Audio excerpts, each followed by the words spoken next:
बेटाओ इस लेक्चर में हम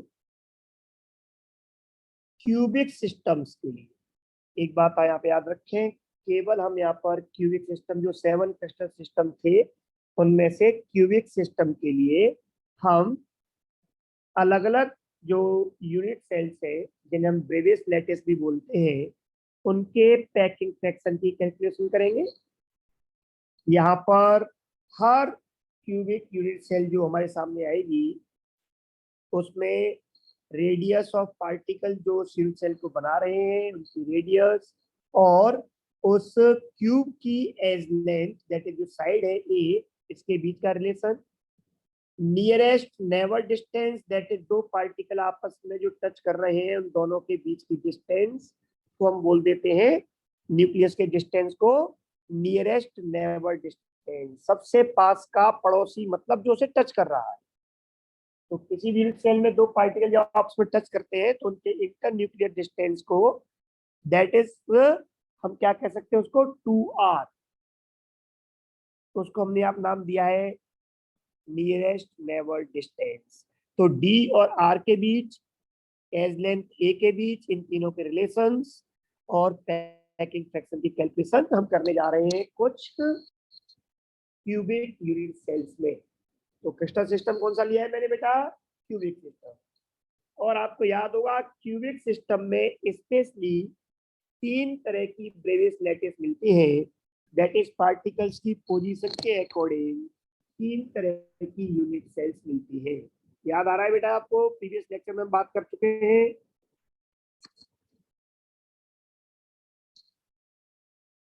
तो उनमें सबसे पहला जो टाइप है क्यूबिक सिस्टम का मैं आपको यहाँ बता दूं, हम कैलकुलेशन के 6 में करेंगे। एक इस क्यूबिक सिस्टम में हम बात करेंगे सिंपल क्यूबिक यूनिट सेल की,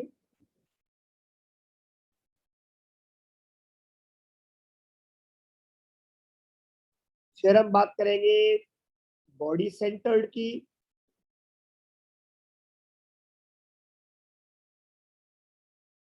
और उसके बाद फिर हम बात करेंगे फेस सेंटर्ड। जैसा कि आप सबको मालूम है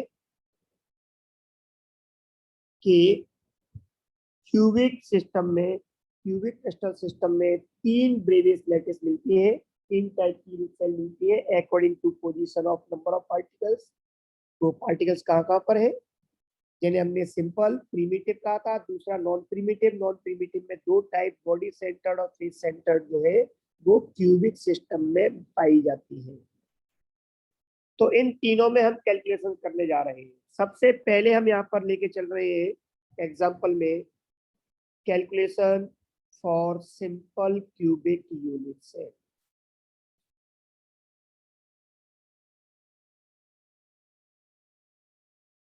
सिंपल क्यूबिक यूनिट सेल जिसको मैंने आपसे कहा था हम एससीसी भी बोल देते हैं कुछ लोग इसको।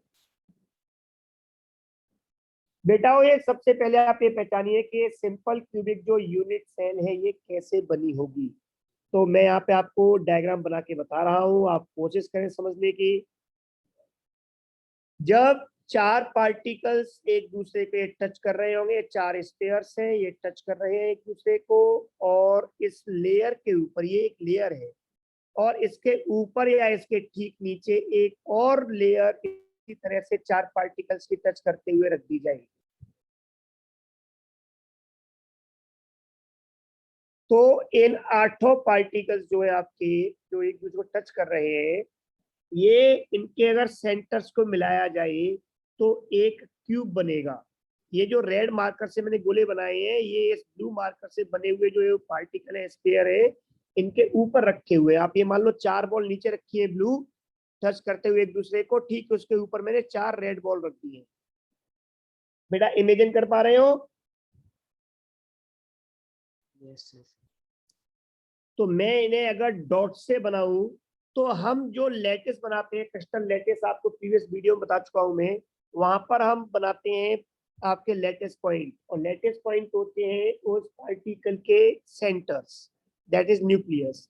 तो मैं यहाँ पर ये 4 पार्टिकल बना रहा हूँ, उनके सेंटर बना रहा हूँ मैं, जो नीचे वाली लेयर को बना रहे हैं, और इसके ऊपर चार पार्टिकल जो रखे हुए हैं वो मैं थोड़ा सा शिफ्ट करके यहाँ, जिससे आप पता लगे कि ऊपर की तरफ है, ये चार पार्टिकल्स ऊपर की लेयर के हैं। ओके बेटाओ, या आप इसको ऐसे देख सकते हो अगर आपको और बेटर लगे तो, कि ये चार पार्टिकल्स जो है आपके ब्लू वाले वो ये है एक ही प्लेन में, और इसके ऊपर चार पार्टिकल्स और हैं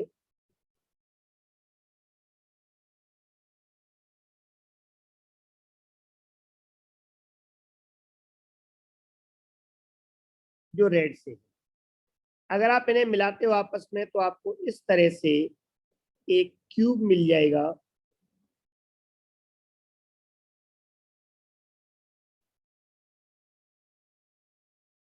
बोलो बेटा, क्यूब मिल जाएगा आपको।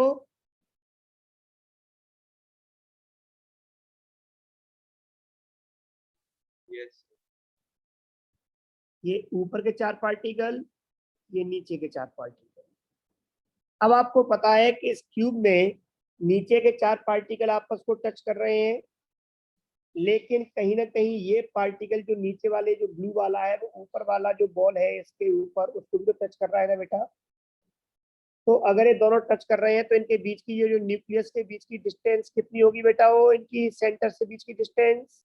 अगर इसकी रेडियस पार्टिकल की आर है, let radius of particle R, तो मेरे बेटा ये कितनी होगी डिस्टेंस, ये 2r होगी। और इस क्यूब की जो साइड है इसको हम ए कह रहे हैं, ये 2r के बराबर होगी, क्योंकि पार्टिकल्स एक दूसरे को इस तरह से टच कर रहे होंगे। ओके बेटा, पिक्चर क्लियर हो गई।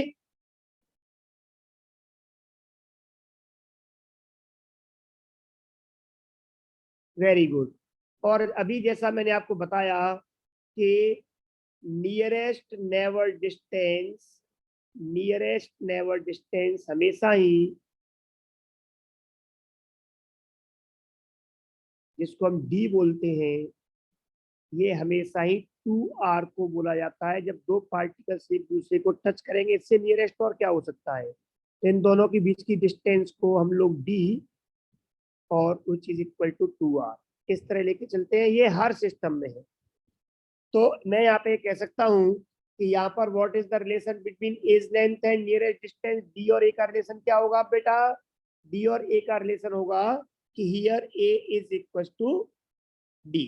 तो यहाँ पे ए है वही डी होगी और वही 2r होगा। इज दैट क्लियर बेटा? हो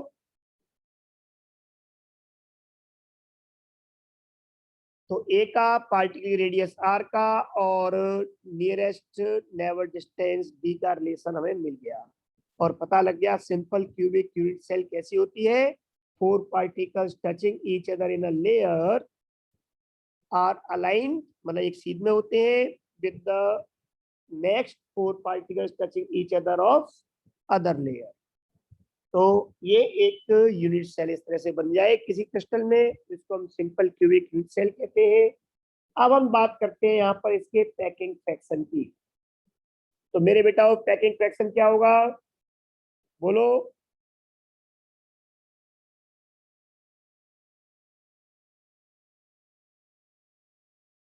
पैकिंग फ्रैक्शन निकालने के लिए जैसा कि मैंने आपको बताया था, आप याद होगा, सबसे पहले मुझे इसकी रैंक निकालनी है। तो बताओ बेटा रैंक कितनी होगी इसकी, 8 कॉर्नर पर पार्टिकल्स है तो 1/8। तो सिंपल क्यूबिक में सिर्फ कॉर्नर पर होंगे, टोटल एक पार्टिकल होगा। What is the rank, rank कितना है बेटा इसका, 1 है। तो मेरे बेटाओ total volume occupied by particles कितना होगा, total volume occupied by particles. हाँ बेटा, कितना वॉल्यूम ऑक्यूपाइड होगा, एक पार्टिकल का volume 4/3 pi r³ into Z, और जेड कितना है 1, तो कितना हो गया 4/3 pi r³। Is that clear?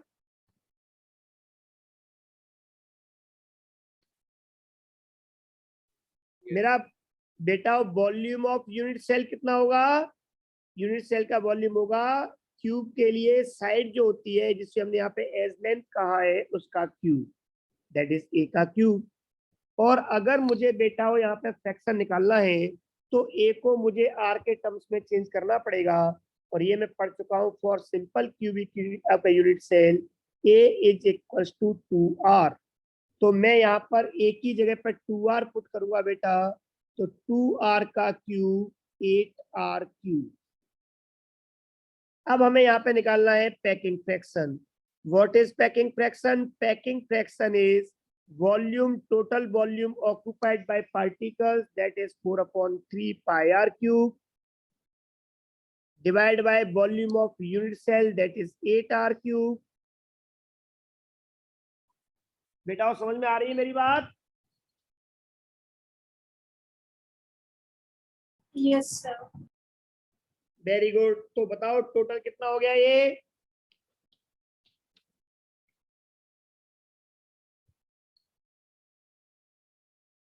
Very good बेटा, ये हो गया π/6। इस π/6 को आप लोग 3.14/6 कह सकते हो। आप इस फ्रैक्शन को 0.5233 कह सकते हो, और आप इसे एक और टर्म में लिख सकते हो, और पैकिंग एफिशिएंसी और packing fraction is 52.33%। Is that clear बेटा?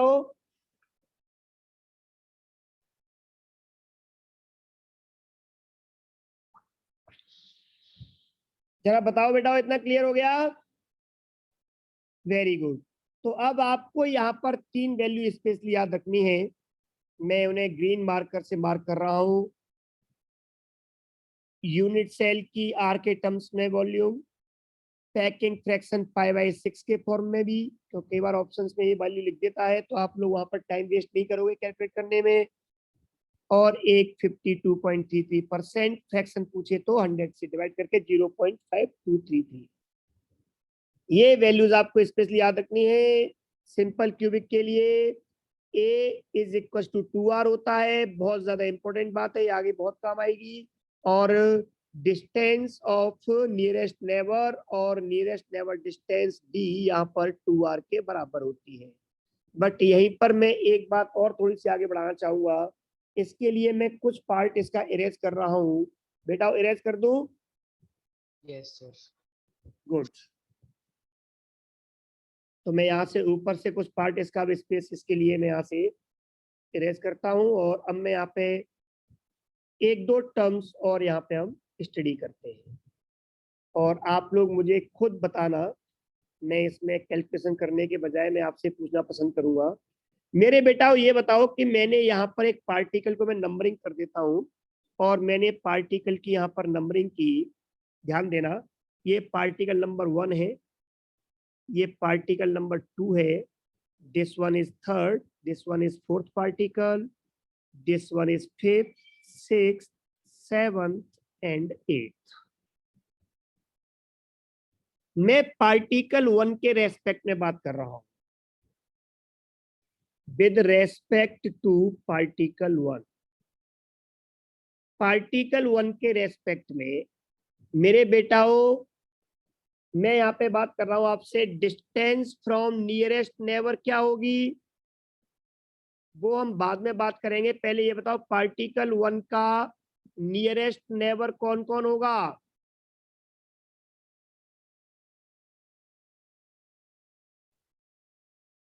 तो पार्टिकल 1 का नियरेस्ट नेबर होंगे बेटा 3। यहाँ पर ध्यान से देखो, पार्टिकल 1 को दूसरा पार्टिकल टच करेगा डायरेक्ट, तीसरा टच करेगा, और इधर ये डायरेक्ट 6 वाला टच करेगा। तो पार्टिकल 1 के रेस्पेक्ट में अगर मैं बात करता हूं, तो particle number 2, particle number 3 and particle number 6 are called nearest neighbour. और इन नियरेस्ट नेबर से जो डिस्टेंस होगी इस पार्टिकल 1 की वो कितनी होगी, वो 2r के बराबर होगी, दैट इज एज लेंथ के बराबर है, वो a के बराबर है। कितनी पिक्चर क्लियर होगी बेटा? Yes sir. अब मुझे ये बताओ कि इन पार्टिकल्स 2, 3, 6 को छोड़ने के बाद में तीनों की डिस्टेंस बराबर है 1 से। अब वो पार्टिकल बताओ जो 2, 3, 6 के बाद में इससे दूर होगा लेकिन बाकी और पार्टिकल से पास हो, मतलब अगली जो डिस्टेंस होगी जहां पर और आगे इनकी जोने पर सबसे पहले पार्टिकल मिलेगा, वो पार्टिकल कौन कौन से होंगे? पार्टिकल 1 से अगर हम डिस्टेंस देखें तो 2, 3, 6 के बाद और कौन से पार्टिकल्स होंगे? तो मेरे बेटा हो यहाँ पे आप ध्यान से देखना, मैं यहाँ पर एक अलग पेन मार्कर ब्लू से चेक कर रहा हूं। एक तो इसके सेम फेस पर जो पार्टिकल होगा, कौन सा? 4th पार्टिकल है ना बेटा हो। और एक ये नीचे की तरफ भी फेस होगा, ये वाला पार्टिकल। बोलो बेटा होगा कि नहीं होगा?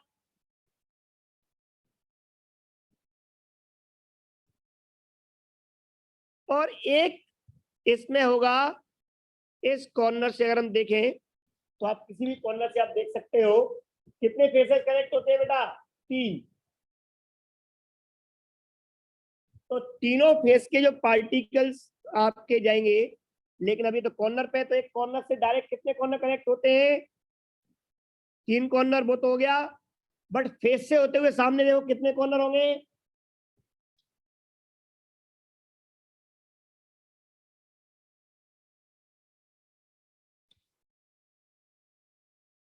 बेटा 3 होंगे ना। ये एक, ये पीछे वाला फेस का पार्टिकल भी तो होगा, ये वाला, ये 7th वाला।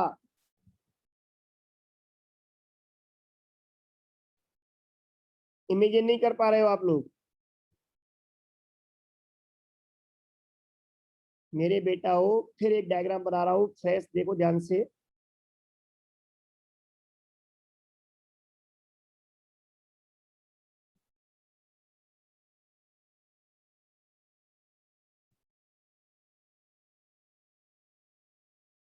मैं, ये पार्टिकल है, इस पार्टिकल से एक पार्टिकल ये होगा, एक इसके पीछे की तरफ वाला फेस है, पीछे की साइड वाला। मैं इस फेस की बात कर रहा हूँ, डॉटेड लाइन से दिखा रहा हूँ, ये पीछे वाला फेस, पीछे वाली दीवार। और एक यहां से इसके साइड में ये वाला। इन तीनों की डिस्टेंस सेम होगी ना बेटा?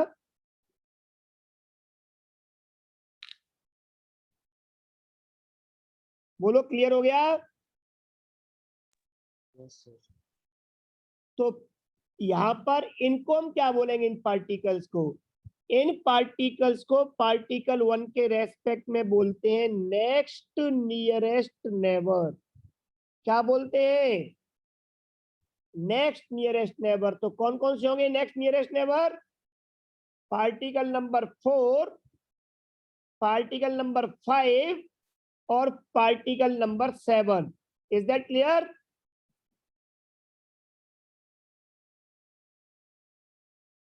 अब बताओ, ये तो हो गए नेक्स्ट नियरेस्ट नेबर, इनका नाम, ये नेक्स्ट नियरेस्ट नेबर है। लेकिन अगर मैं आपसे पूछूं कि पार्टिकल 1 से इन नेक्स्ट नियरेस्ट नेबर्स की, दैट इज 4, 5 और 7th वाले पार्टिकल की डिस्टेंस कितनी होगी पार्टिकल 1 से? कोई बताएगा?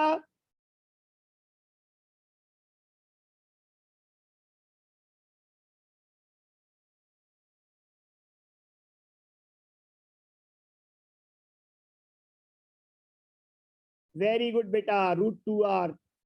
तो यहाँ पे थोड़ा ध्यान देना, √2r होगा कि, वेरी गुड देवान, शाबाश। तो आप थोड़ा सा लोग कई बार, हाँ वेरी गुड बेटा हो, कशिश। चलो आगे बढ़ते हैं। तो देखो आप लोग बहुत अच्छा ट्राई कर रहे हो, फिर भी देखो आप, ये हमने जब कहा क्यूब तो इससे क्लियर है कि हर साइड ए होगी। तो ये इस स्क्वायर का बॉडी डायगोनल हो गया, वो सॉरी फेस डायगोनल हो गया, इस स्क्वायर का डायगोनल। और ये क्या होता है? √2a। तो नेक्स्ट जो डिस्टेंस होगी वो √2a होगी। अगर मैं आर के टर्म्स में लिखूं तो आर के टर्म्स में ए कितना है बेटा, ए होता है 2r, तो मैं इसे लिख सकता हूं √2 और ए की जगह पर 2r। तो मैं इसको 2√2r या इसको कुछ लोग लिख देते हैं √8r, पर 2√2r इज बेटर। तो मेरे बेटाओ distance from nearest neighbour 2r होगी, distance from next nearest neighbour अगर आपसे पूछ ले तो उसका मतलब समझ में आ गया, तो वो 2√2r होगी। और इसके बाद में इसी चर्चा को हम आगे बढ़ाएं तो भी एक पार्टिकल और बचा है, वो पार्टिकल और भी ज्यादा दूर होगा इस पार्टिकल 1 से, या ये कहो इस यूनिट सेल में पार्टिकल 1 से मैक्सिमम डिस्टेंस पर होगा। इस पार्टिकल को नाम क्या देंगे, इस पार्टिकल को नाम देंगे next to next, next to next nearest neighbour. बेटा क्या बोलेंगे इस पार्टिकल को हम,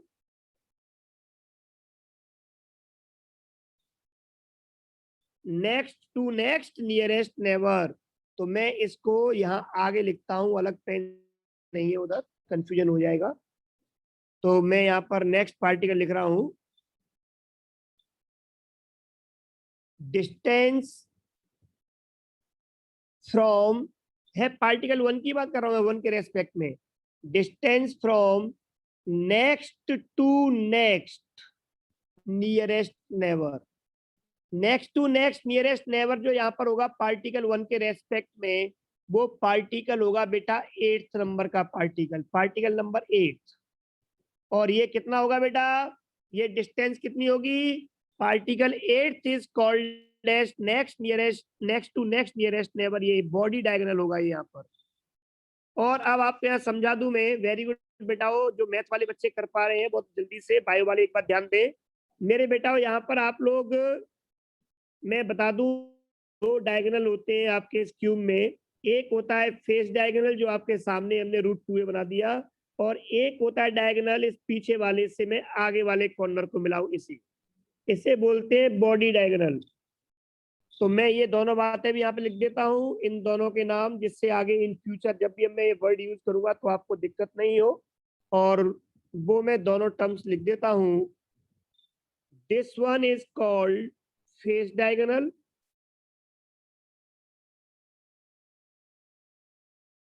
face diagonal is always √2a in cubic system, and this one is called as body diagonal.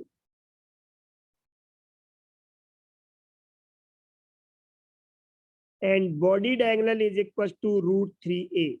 आप इसको अपने 10th क्लास के मेंसुरेशन से प्रूव भी कर सकते हो, बहुत मुश्किल चीज नहीं है।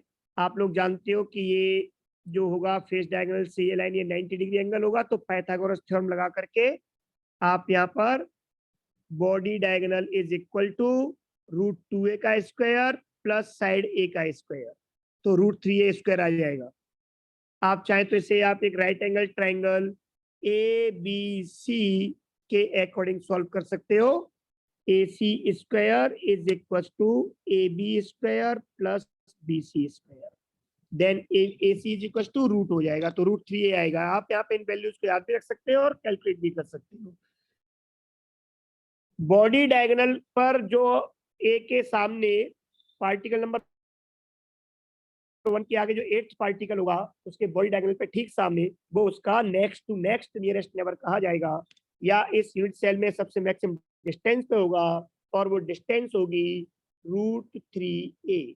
मैं यहाँ पर a की वैल्यू को 2r से अगर रिप्लेस कर दूं तो r के टर्म्स में डिस्टेंस होगी √3 × 2r, जिसको मैं √12r कह सकता हूँ। ओके बेटाओ, लेकिन मेन वैल्यूज आपकी यही है कि nearest distance 2r, next nearest distance 2√2r, और next to next nearest distance √3 और अगर आपसे इन तीनों डिस्टेंस का रेशियो पूछ ले तो उस समय आप लोग इन्हें अलग अलग रेशियो में कह सकते हो, 1:√2:√3। Is that clear बेटाओ?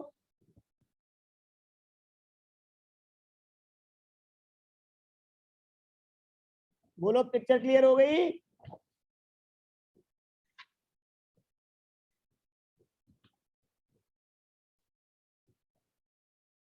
बेटा आवाज आ रही है मेरी? Yes, sir. तो इतना क्लियर हो गया, इरेज कर दूं इसको? Yes, sir. Very good. अब मैं अगला पार्ट लेके चल रहा हूँ, अगली यूनिट सेल वो मैं लेके चल रहा हूँ यहाँ पर, face centred cubic unit cell. अब हम उसकी कैलकुलेशन करेंगे यहाँ पर।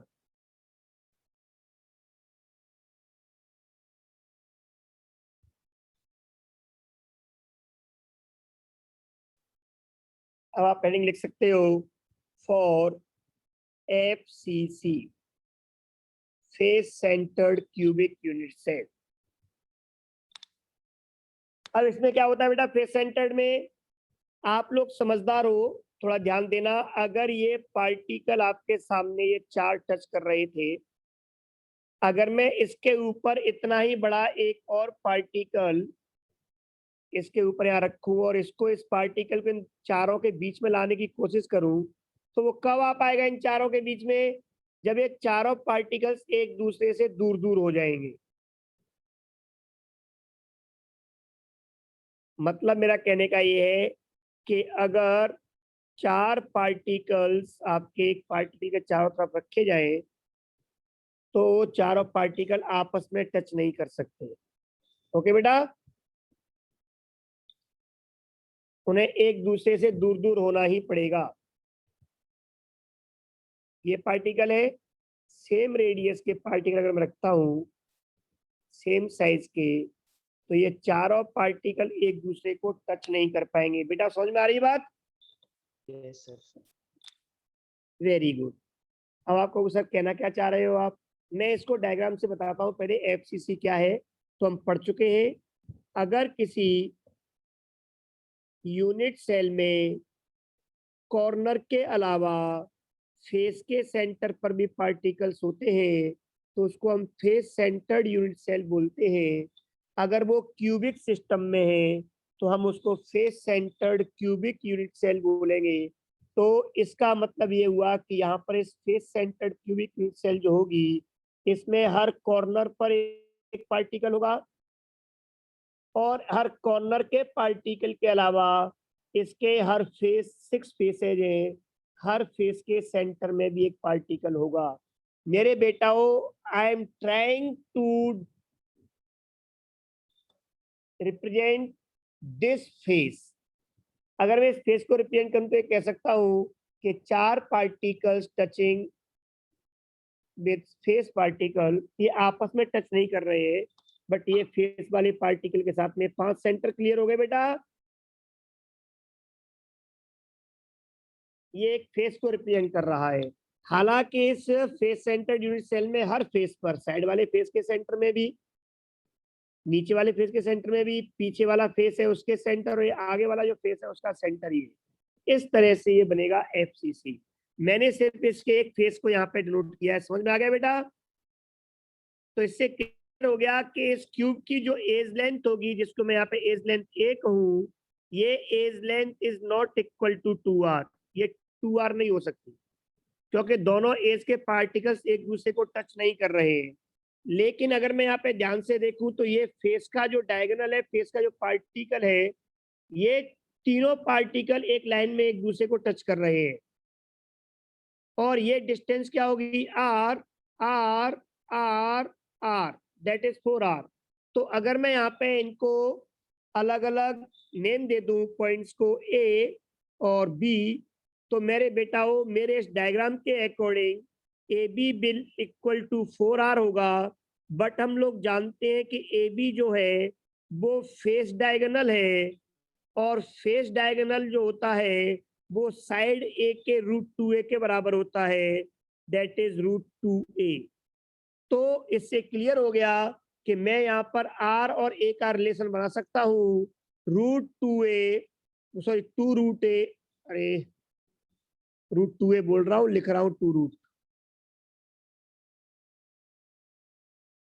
2√2A। तो मैं यहाँ पे इसको लिख सकता हूँ बेटा, √2A is equal to 4R। तो A कितना हो जाएगा बेटा? A इज इक्वल टू √2 का डिवाइड करोगे तो 2√2R। Is that clear?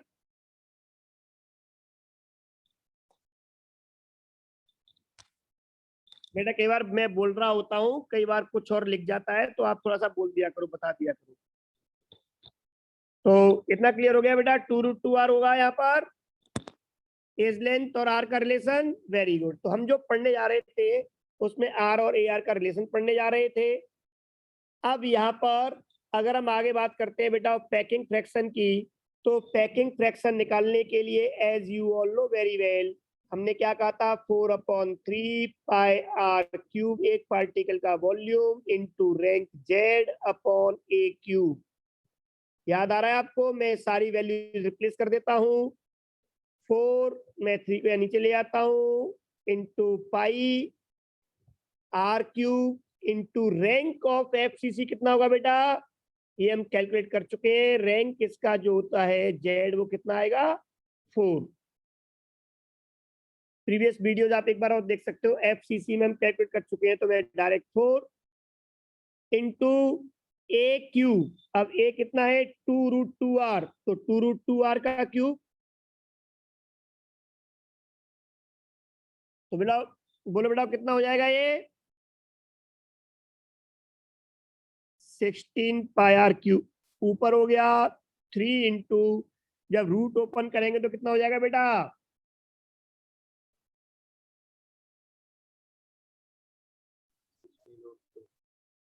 2√2 का क्यूब करने पे कितना हो जाएगा, 16√3, ओ सॉरी 16√2 हो जाएगा ना बेटा। यस। तो यहाँ पर आर से आर कैंसिल हो गया, आर क्यू से आर क्यू, 16 1 जा 16। तो इस तरह से ये आ गया आपका π/3√2। और आपको पैकिंग फ्रैक्शन की एफसीसी के लिए ये वैल्यू भी याद करनी है, कई बार वो इस तरह से मेंशन कर देता है। बट अगर आप इसे कैलकुलेट करोगे वैल्यू को पुट करके, 3.14/3 इंटू 1.414√2 की वैल्यू, जब आप इसे कैलकुलेट करोगे तो वैल्यू कितनी आएगी बेटा, वो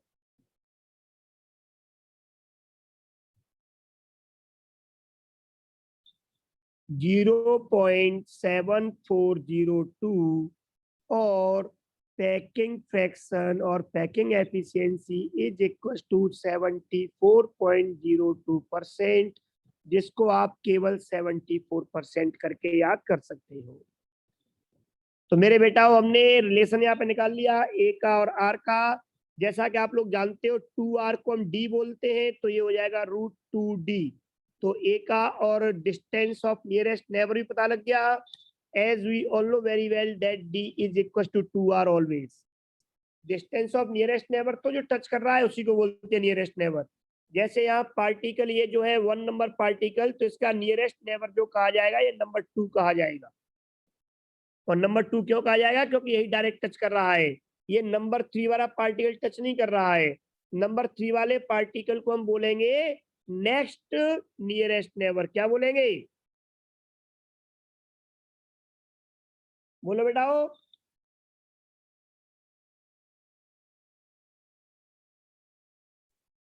next nearest neighbour. Very good. तो इसको हम बोलेंगे नेक्स्ट नियरेस्ट नेबर, ये आप थोड़ा ध्यान रखना। और इसके बाद में इससे दूर क्या होगा, इसके आगे नेक्स्ट, ये नहीं होगा बेटा, क्योंकि ये तो बीच में पार्टिकल आ गया, 1 से 2 टच करेगा। ये 4 वाला कोई पार्टिकल नहीं है, यहाँ पर 4 वाले को हम कुछ नहीं बोलेंगे, क्योंकि बीच में पार्टिकल ये पहला है, वो 4 के डायरेक्ट सीध में सामने नहीं आ रहा है। लेकिन इसके सामने अगला पार्टिकल जो आएगा वो आएगा बॉडी डायगोनल वाला, ये वाला पार्टिकल 5th। तो मैं यहाँ पे इनको लिख दूं आपके सामने, इनके नाम। सेकंड पार्टिकल जो है वो है नियरेस्ट नेबर, सेकंड पार्टिकल को कहेंगे हम नियरेस्ट नेबर। थर्ड पार्टिकल में बोलेंगे नेक्स्ट नियरेस्ट नेबर।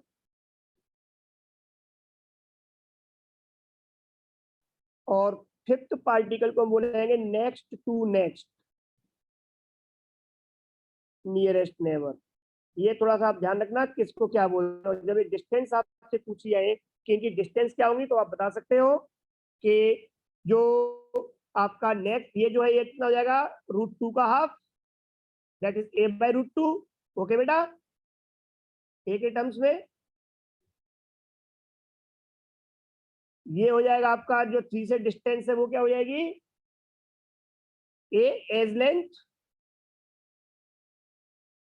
और बॉडी डायगोनल क्या हो जाएगा, ये आपका जो नेक्स्ट टू नेक्स्ट √3 है। तो आप एक एक टर्म्स में इस तरह बता सकते हो। बोलो बेटा, पिक्चर क्लियर हो गई?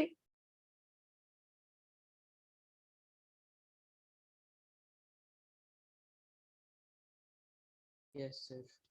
Very good. तो इस तरह से हम यहाँ पे आपको बता दें, फेस सेंटर तक हमने ये सारी ए डी आर के relations, next nearest neighbour, next to next nearest neighbour, ये सारे हमने पढ़ लिए। पैकिंग फ्रैक्शन कैलकुलेट कर लिया, पैकिंग एफिशिएंसी। इसी तरह से मैं यहाँ पर एक क्वेश्चन आपके लिए ड्रॉप कर रहा हूँ, जो आप लोग मैथ्स वाले स्टूडेंट जरूर कैलकुलेट करें, और नेक्स्ट लेक्चर में हम उसको कैलकुलेट करेंगे और आप लोगों से पूछेंगे। आज के लेक्चर को मैं इस क्वेश्चन के साथ इसका एंड कर रहा हूँ। वो क्वेश्चन मेरे साथ आप समझ लें। क्या है क्वेश्चन? मैं जानना चाह रहा हूँ कि what is the fraction of, ध्यान देना बेटा, ये जो फ्रैक्शन है अनऑक्यूपाइड फ्रैक्शन एज का एक्स, तो मैं आपसे एक्स बाई ए का वैल्यू जानना चाह रहा हूँ। What is the fraction of unoccupied at edge? Is that clear? ये आपका होमवर्क है, ये वैल्यू बताना आप मुझे, कितने परसेंट अनऑक्यूपाइड होगा एज। बाकी बातें हम नेक्स्ट क्लास में करते हैं। Bye bye, take care.